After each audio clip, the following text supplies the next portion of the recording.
मुन्नी के घर के पास एक खूबसूरत सा बगीचा था। उसमें तरह तरह के पेड़ पौधे लगे थे। चारों तरफ हरियाली थी। बगीचे में खूब सुंदर सुंदर फूल खिले थे। मुन्नी अक्सर स्कूल से आने के बाद शाम को बगीचे में घूमने जाती थी। उसे पेड़ पौधे एवं फूल पत्तियों से बहुत लगाव था।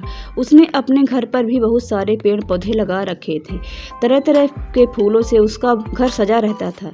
मुन्नी पेड़ पौधों की बहुत अच्छे से हिफाजत करती थी। समय समय पर पेड़ पौधों को पानी देना उसकी आदत में शामिल था। छोटी सी उम्र में वह अपना हर फर्ज अच्छे से निभाती थी।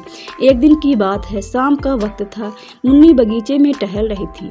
तभी उसकी नज़र फूल पर बैठी तितली पर पड़ी। मुन्नी ने तुरंत उस तितली को पकड़ लिया और अपनी मुट्ठी में बंद कर लिया। तितली ने उड़ने का बहुत प्रयास किया, परंतु वह मुन्नी की मुट्ठी से बाहर नहीं निकल पाई।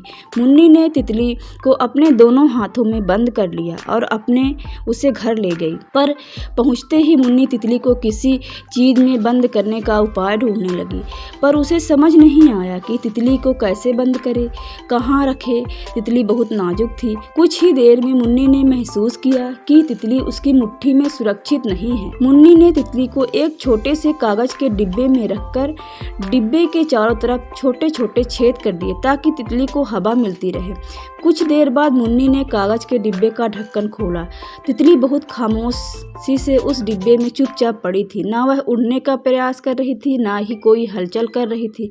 मुन्नी ने उसे डिब्बे से निकाला और उसे पुनः अपनी मुट्ठी में रख लिया। मुन्नी को महसूस हुआ कि तितली तकलीफ में है। उसे यहाँ अच्छा नहीं लग रहा है। उसे तितली की खामोशी खल रही थी। उससे रहा नहीं गया। वह तुरंत बगीचे में दौड़ कर गई और उसने उस तितली को उसी फूल पर रख दिया जहाँ से तितली को लेकर आई थी और चुपचाप दूर खड़ी हो गई। कुछ देर बाद तितली फूल पर कूदने लगी। ऐसा लग रहा था जैसे वह फूल के साथ खेल रही हो और चुपके चुपके बात कर रही हो। मुन्नी ने यह नज़ारा देखा। उसको तितली की खुशी देखकर बहुत खुशी हुई। कुछ ही देर बाद तितली वहाँ से उड़ गई। फिर उसके बाद मुन्नी भी अपने घर आ गई।